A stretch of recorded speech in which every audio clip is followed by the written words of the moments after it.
Assalamualaikum warahmatullahi wabarakatuh. Apa kabarnya Bapak Ibu di mana saja Bapak Ibu berada?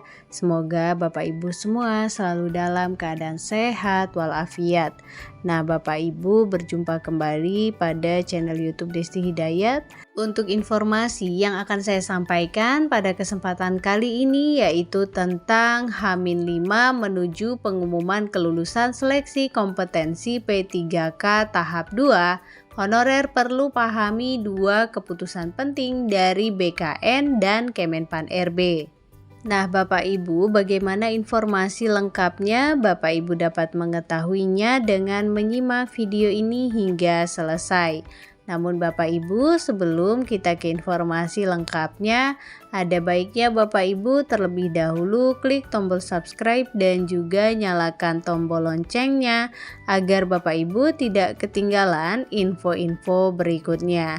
Dan nantinya jika dirasa informasi ini bermanfaat, Bapak Ibu dapat men-share agar tersampaikan kepada yang membutuhkan. Baik Bapak Ibu, mari kita ke informasi lengkapnya. Untuk diketahui Bapak Ibu, menjelang 5 hari sebelum pengumuman resmi hasil kelulusan seleksi kompetensi P3K tahap 2 tahun 2025, para tenaga honorer di seluruh Indonesia diminta untuk mencermati dan memahami dua keputusan penting yang telah disampaikan oleh BKN serta Kemenpan RB. Bapak Ibu, kedua keputusan ini sangat menentukan dalam proses akhir seleksi dan akan sangat mempengaruhi siapa saja yang nantinya dinyatakan lulus serta diangkat menjadi P3K. Nah, berikut ini adalah dua hal penting yang perlu dicermati oleh Bapak Ibu. Yang pertama yaitu tentang tahapan seleksi belum berakhir meski ujian telah selesai. Nah, Bapak Ibu, walaupun pelaksanaan ujian seleksi kompetensi P3K tahap 2 telah selesai pada 16 Mei 2025, bukan berarti seluruh proses seleksi telah rampung. Justru Bapak Ibu, setelah ujian selesai, masih terdapat beberapa tahapan krusial yang harus dijalani oleh Panitia Seleksi Nasional sebelum hasil akhir diumumkan ke publik. Berdasarkan jadwal resmi dari BKN dan Kemenpan RB, proses yang sedang berjalan saat ini adalah pengolahan nilai hasil seleksi kompetensi yang berlangsung dari tanggal 22 April hingga 21 Mei 2025. Proses ini bertujuan untuk memastikan bahwa semua nilai yang diperoleh peserta dalam ujian telah diinput, dikoreksi, dan diverifikasi dengan benar. Kemudian Bapak Ibu, setelah nilai selesai diolah akan dilanjutkan ke tahap integrasi antara nilai seleksi kompetensi utama dengan nilai dari uji kompetensi teknis tambahan. Tahapan ini dijadwalkan berlangsung dari tanggal 30 April sampai 22 Mei 2025. Hasil akhir kelulusan baru akan diumumkan kepada publik pada rentang waktu antara 22 hingga 31 Mei 2025. Nah, Bapak Ibu, ini artinya meskipun peserta sudah selesai mengikuti ujian, mereka tetap harus menunggu hasil proses teknis administratif ini sebelum mengetahui status kelulusan masing-masing. Kemudian hal penting yang kedua Bapak Ibu yaitu penentuan kelulusan berdasarkan sistem peringkat, bukan sekadar nilai ambang batas. Keputusan penting yang kedua yang wajib diketahui para peserta seleksi adalah bahwa kelulusan dalam seleksi P3K tahap 2 ini tidak hanya bergantung pada pencapaian nilai ambang batas atau passing grade, tetapi berdasarkan sistem peringkat atau ranking dari nilai akhir masing-masing peserta.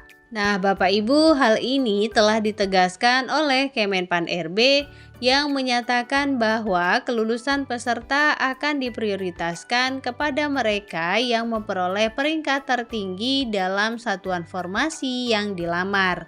Jadi Bapak Ibu, meskipun ada peserta yang nilainya memenuhi passing grade, belum tentu mereka otomatis lulus apabila masih ada peserta lain di formasi yang sama dengan nilai yang lebih tinggi. Kemudian Bapak Ibu, jika dalam satu formasi terdapat lebih dari satu peserta yang memiliki nilai akhir yang sama, maka akan dilakukan proses pemeringkatan lebih lanjut dengan kriteria prioritas sebagai berikut. Nah, yang pertama Bapak Ibu yaitu peserta dengan nilai kompetensi teknis tertinggi akan diutamakan.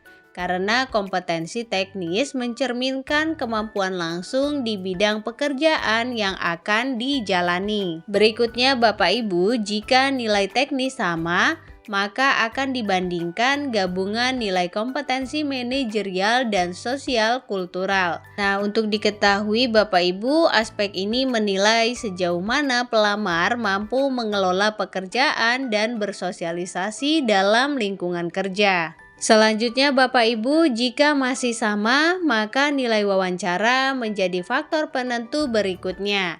Nah, ini menggambarkan pemahaman pelamar terhadap tugas serta motivasi mereka untuk bergabung dalam pemerintahan. Kemudian jika semua aspek di atas masih menghasilkan skor yang sama, maka usia pelamar akan menjadi penentu akhir.